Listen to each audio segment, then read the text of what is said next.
Now, in the years since the global financial crisis began, cash has been king, with Australia's banks courting the cashed up with attractive deposit rates.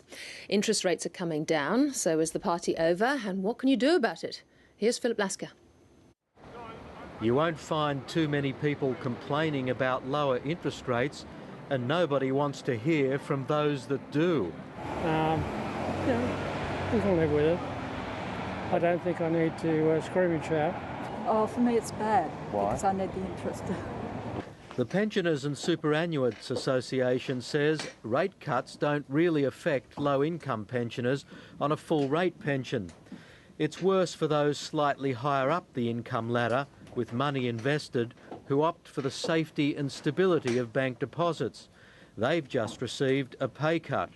And you have to make do with less money.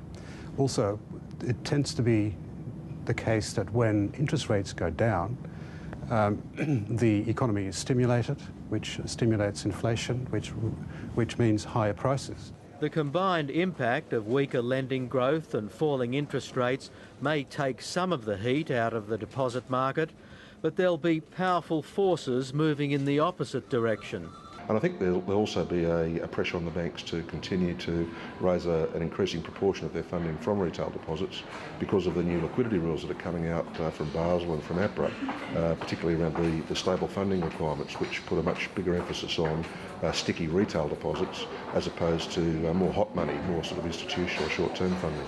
Nobody's expecting an exodus from deposits as interest rates fall, because volatility will be a feature of the financial environment for some time, and there is a way to play the market in a falling interest rate environment. We recommend clients take a laddered approach to cash and fixed income. So what I mean by that is they spread out the maturity profile of their investments, and in that way, even if there is a cut in deposit rates, it'll only be a portion of their income that gets impacted. And believe it or not, the current epicentre of the global turmoil can turn up some opportunities close to home.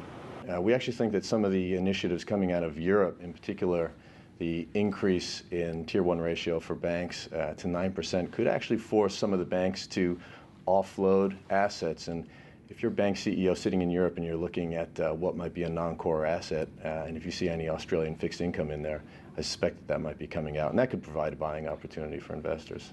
Risk-averse investors probably prefer the games they know, games that can be played a little closer to home.